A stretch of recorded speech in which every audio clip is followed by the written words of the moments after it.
Bonsoir à tous et bonsoir à toutes. Écoutez, je suis vraiment heureux de vous revoir sur ma chaîne YouTube, mes amis. Ça fait un petit moment que je n'ai pas fait de vidéo parce que, eh bien, je suis en pleine activité théâtrale, n'est-ce pas? C'est assez chronophage. Nous en sommes à notre, je sais pas combienième de représentation. Donc, je suis occupé tous les week-ends.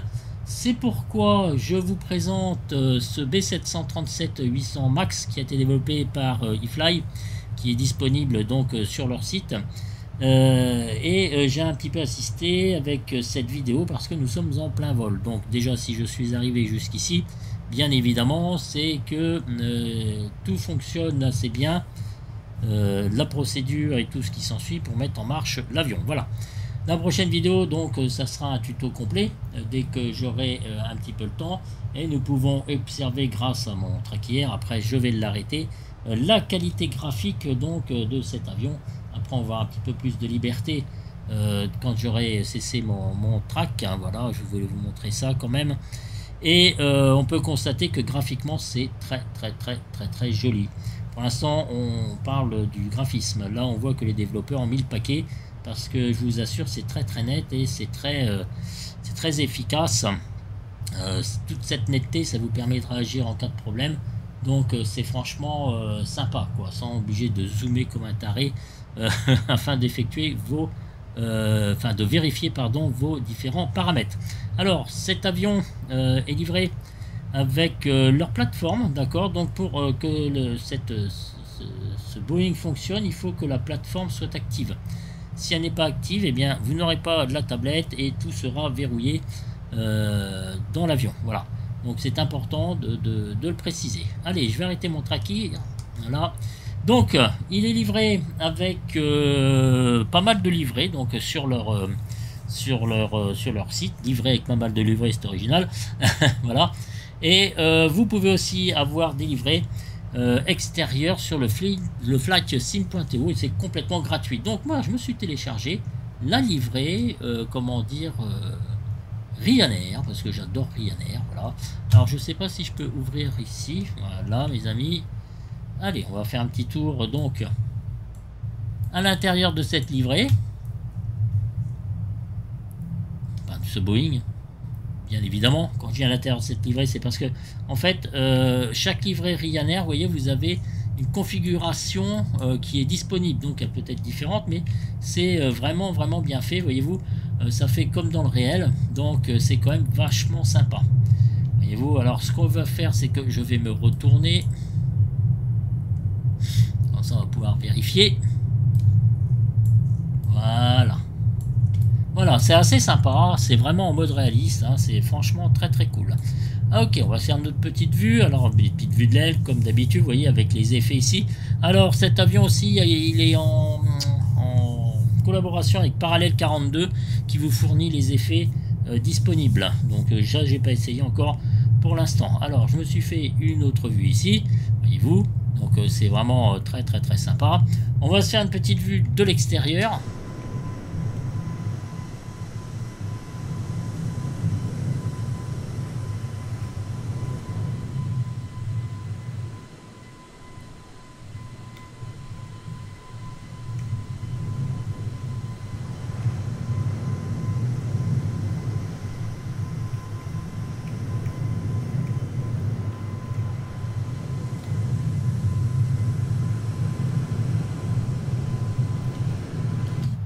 Voilà mes amis, une belle réussite graphique de cet avion, comme on peut donc le constater. Bien, il n'y a pas que la réussite graphique qui compose un avion, donc il y a aussi le modèle de vol et comment il fonctionne en règle générale. Est-ce que tout est compatible? Alors tout est compatible avec cet avion.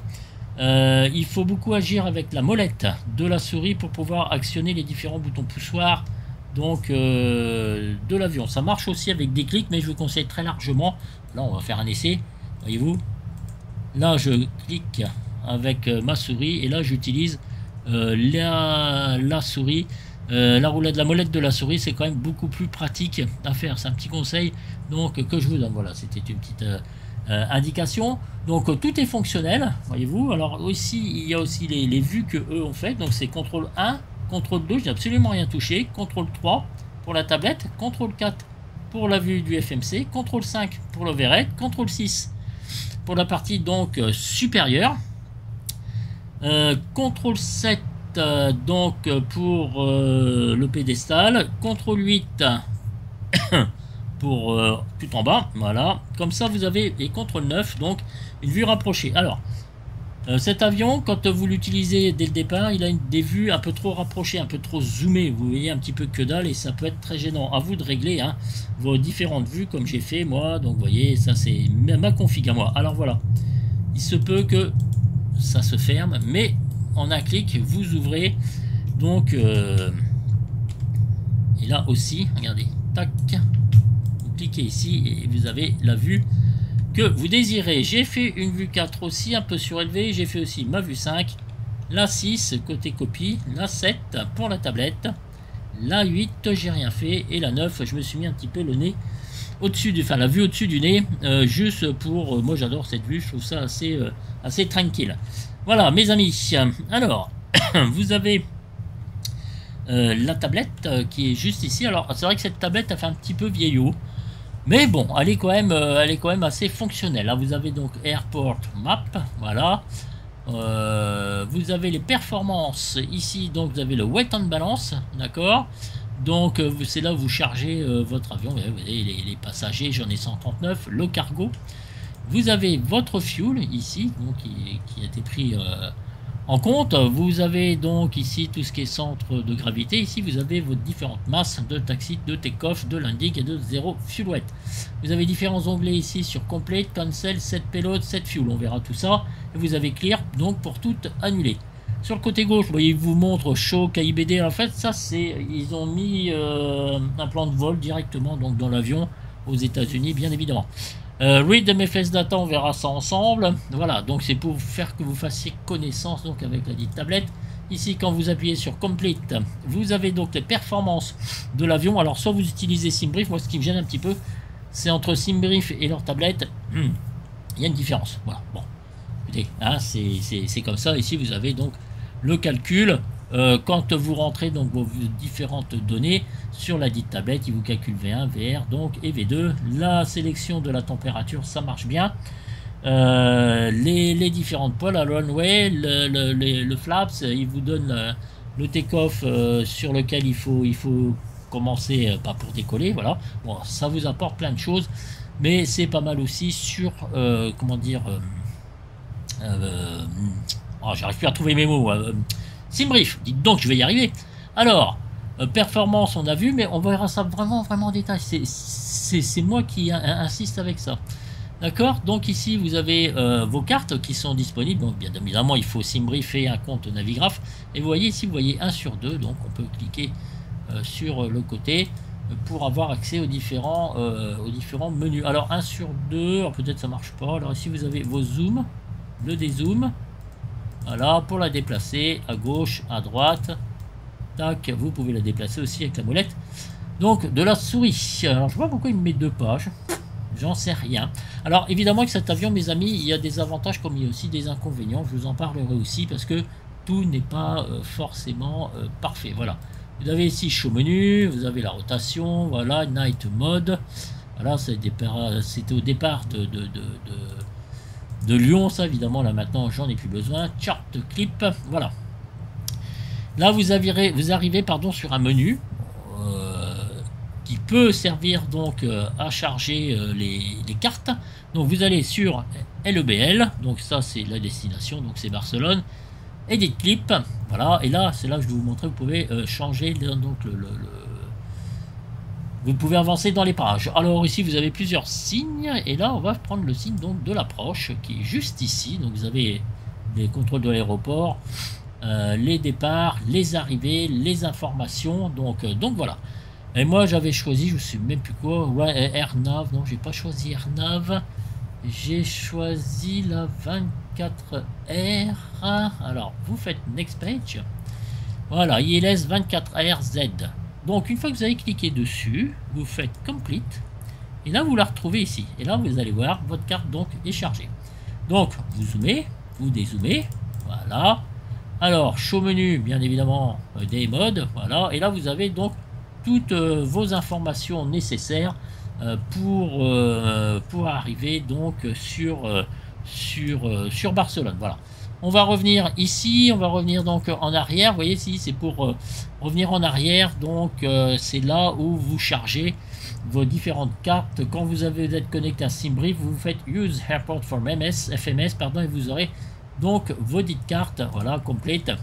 Et vous arrivez donc sur le menu sur lequel nous étions tout à l'heure. Alors, le menu normal. Alors, très important, ici vous avez System Page. System Page, alors. Et vous allez sur ACARS. Donc, on va recommencer la manip parce que là, j'étais sur quelque chose d'autre. Alors, System Page. Vous arrivez sur les failures. D'accord. Donc, Random Failures. Voilà. Les air systems, etc. Bon, ça, je n'ai pas encore essayé si ça fonctionnait. Voilà. Donc, après, vous revenez en arrière. Vous pouvez sauvegarder donc Unload. Ça non plus, j'ai pas essayé. Il y a encore pas mal de choses à découvrir. Vous avez le panel style. Donc, voilà, vous avez général. Metric System, ça c'est important si vous cherchez, et US System, voilà, c'est tout con à dire, mais bon. Là, vous avez les différents moteurs, le joystick sensitivity. Voilà, on regardera tout ça. Donc ici, vous revenez en arrière, vous avez donc l'autopilote, voilà, wing level, tous les paramètres, voilà. Bon, bah, c'est quelque chose de classique, donc c'est quand même assez complet. Hein. Vous avez range hard, show all traffic, on peut le mettre. Voilà, HDZ on top, ok, donc on décide nous-mêmes. Alors par contre, juste un truc, quand vous validez quelque chose, par exemple, si je mets ça, lock mode, expanded localizer when, d'accord, vous faites 7, d'accord, à chaque fois il faut setter quand vous effectuez une action, parce que ça risque, vous voyez, j'avais cliqué sur Show All Traffic et là c'était en bleu vous ne pouvez pas, mais vous validez sur la case grise et là il le prend en compte. Voilà, c'est assez important ce que je vous montre. Le Ground Proximity Warning System, voilà, donc c'est vous qui décidez de ce que vous voulez.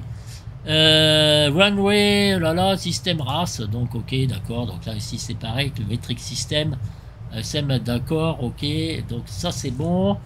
Et le contrôle display unit. Alors dans cet onglet là, le contrôle display unique, assurez-vous que SimBrief API est coché.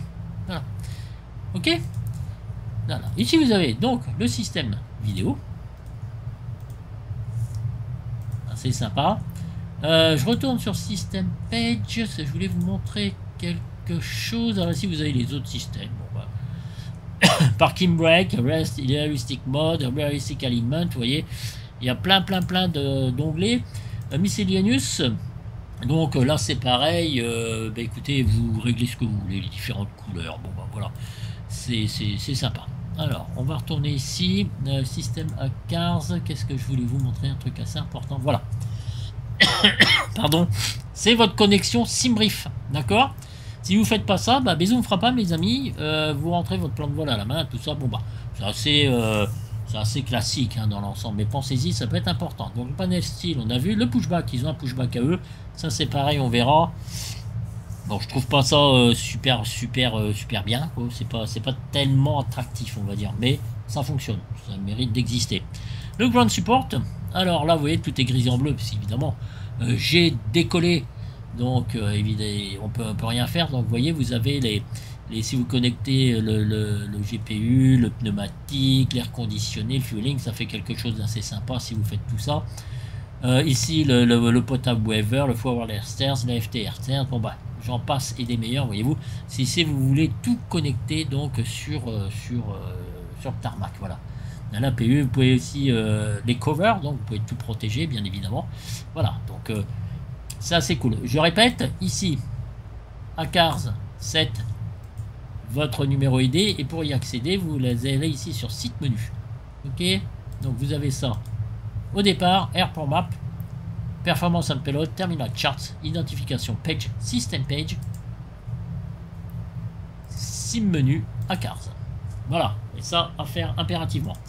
Que dire d'autre? Eh bien plein de choses. Vous pouvez initialiser donc votre vol et vous savez faire fonctionner la dite tablette. Alors elle est assez complète, je dois avouer sincèrement, elle est assez complète, mais moi je fais des comparaisons. Là je vais vous faire aussi une vidéo sur le Boeing 777 de chez Flag Factor, et là vous allez voir ce que c'est qu'une tablette très complète et très immersive.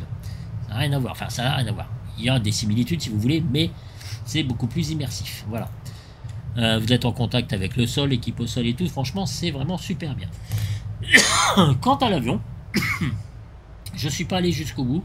J'ai essayé d'atterrir la dernière fois, j'ai fait une connerie parce que j'ai jamais réussi à capter l'ILS. Alors normalement on doit pouvoir, c'est pour ça là, je fais mes essais si vous voulez, avant de vous présenter donc la vidéo toute complète. Hein, voilà. Donc il me reste encore à tester pas mal de choses. Graphiquement elle est pas mal. Le modèle de vol, bah, écoutez, j'ai absolument rien à dire pour l'instant, et j'ai pas l'impression de flotter, vous savez, avec cet avion, comme il peut arriver souvent sur MFS 2020 par rapport à X-Plane 12. Voilà. J'ai toujours les mêmes problèmes de ralentissement, il n'y a rien à faire sur ce logiciel. Peut-être une histoire de disque dur, je suppose, peut-être il est peut-être trop plein. Peut-être changer de disque MFS 2020, le mettre sur un autre disque. Et bientôt MFS 2024, donc il va sortir très prochainement. Alors là, ça foisonne de vidéos, mes amis, on s'en sort plus, mon Dieu, mon Dieu, mon Dieu, mon Dieu. Bon, moi je profite toujours de MFS 2020. Mais mon logiciel préféré c'est quand même X-Plane 12. Quand vous allez voir le Boeing 777 de chez Flight Factor, franchement il est formidable. En attendant, cet avion, je remets mon track, voilà, c'est plus pratique, est très fonctionnel, c'est un très bon début. Je pense qu'ils vont faire des mises à jour parce que quand on fera le Golden Dark, eh bien vous verrez, il y a des choses qui doivent changer, je pense, à mon avis. Voilà. Mais il est très fonctionnel, il est très sympa, il est très beau graphiquement. Vous voyez, tout est clair, il y a des grands écrans. Je l'attendais quand même avec impatience, cet avion. Et je dois dire qu'il est quand même très sympa. Comme tout avion qui se respecte, hein, eh bien, il faut un petit peu de temps, il faut un petit peu d'expérience avec, afin de vous faire une bonne vidéo et sans hésitation. Voilà. Je regarde aussi beaucoup les vidéos d'un youtubeur, un vrai pilote de ligne de Boeing 737, il s'appelle JO. Je vous conseille d'aller voir ses vidéos, donc c'est GIO. Il explique tout sur les Boeing, sur à quoi ça sert. Voilà, donc c'est vraiment, je peux vous former vraiment avec ce youtubeur parce que vous apprenez donc énormément de choses. C'est ce que je suis en train de faire, mais on ne peut pas tout retenir donc du jour au lendemain. Voilà, donc je vous ferai une vidéo assez carrée, n'est-ce pas? Et sur le Boeing 777 de chez Flight Factor. Voilà. Donc on peut retourner après sur notre map si on veut, hein, nos différentes maps pour les arriver. Pardon. Ce que je reproche un petit peu, c'est que j'ai pas réussi à voir la météo. C'est très pratique maintenant sur les tablettes. Eh bien, on a donc les météos directement. Bon, après, vous avez Simbrief à côté, mais je trouve que ça manque un petit peu et il y a encore des choses qui pour moi ne sont pas fonctionnelles. Vous voyez ici, je peux permuter les écrans. Là, voilà, si vous voulez avoir quelque chose, ici vous avez les moteurs, vous cliquez dessus. Là, vous avez les systèmes, voilà, qui s'ajoutent ici. Donc ici avec l'hydraulique, etc. Voilà. Là, vous avez les infos. Alors ça, les infos, je comprends pas comment ça marche. Soit c'est directement, mais je suis en plein vol et je vois pas ce que ça fait. C'est pas fonctionnel pour moi. Voilà. Donc ça, c'est une première chose. Ici, vous avez donc le recall. Et là, vous pouvez switcher. Voilà. Donc, si vous voulez que ça disparaisse, avoir plein écran, vous cliquez ici sur info et vous avez donc le plein écran. Ici, vous avez votre zoom, donc ici vos indications de vent, etc. Votre ground speed, votre true speed, ici vos vents. Et vous voyez ici, vous avez range 80. Donc, il suffit de mettre range 20. Voilà, vous avez les indications si vous les cherchez juste ici. Donc là, ce sont vos... si je veux les aéroports, je les ai. Les datas, si je veux les enlever, moi je laisse toujours les datas. Vous avez Terrain qui est actif, voyez-vous. Voyez, donc ça fonctionne. Et voilà, c'est ce que je voulais vous montrer. Après, ça reste sur le SMCP quelque chose de très classique. Et sur le FMC, c'est pareil aussi, c'est très classique. Voilà, mes amis, en règle générale, on verra tout ça. Les tests des alarmes fonctionnent parfaitement bien. Et notre ami l'Overhead est magnifique. Je fais exprès de zoomer un petit peu pour vous montrer tout ça. Voyez-vous, c'est franchement très cool. Voilà, mes amis, on va refaire une petite vue donc de l'extérieur. Ça, c'est propre au 737 Max 800, voilà. Un très bel avion. Très bel avion. On voit vos pilotes ici.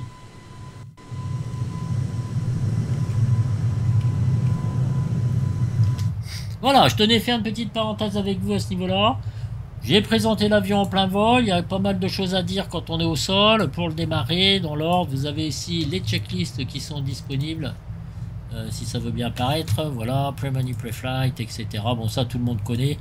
Pre-flight procédure, you dumper on, voilà. Donc si vous avez peur d'oublier, bah, vous utilisez la checklist standby red on, voilà, extinguish. Bon, vous avez la checklist qui est disponible. Voilà. Alors visiblement la loupe ça n'a pas l'air de servir.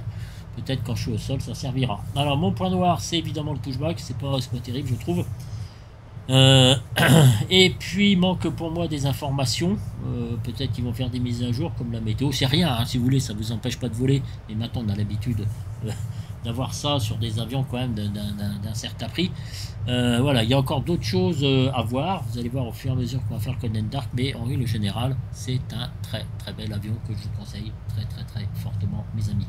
Je vous dis ciao ciao, à bientôt pour une nouvelle vidéo, celle-ci sera assez bien, j'ai hâte de faire le Boeing 777, il faut juste que je trouve un petit peu de temps entre mes représentations, en plus ce taf qui nous prend un temps monstrueux parce que bah, y a des licenciements, voilà, là où je travaille, donc c'est pas la grande joie, je vous l'avoue, c'est très anxiogène, donc entre ça, les théâtres et tout ça, donc mes vidéos pour l'instant, bah, voilà, même si c'est un échappatoire, on peut dire, parce que c'est de la simu et j'adore ça, donc ça me fait très plaisir de vous revoir, je vous dis ciao ciao mes amis, et à très très très bientôt, salut salut salut.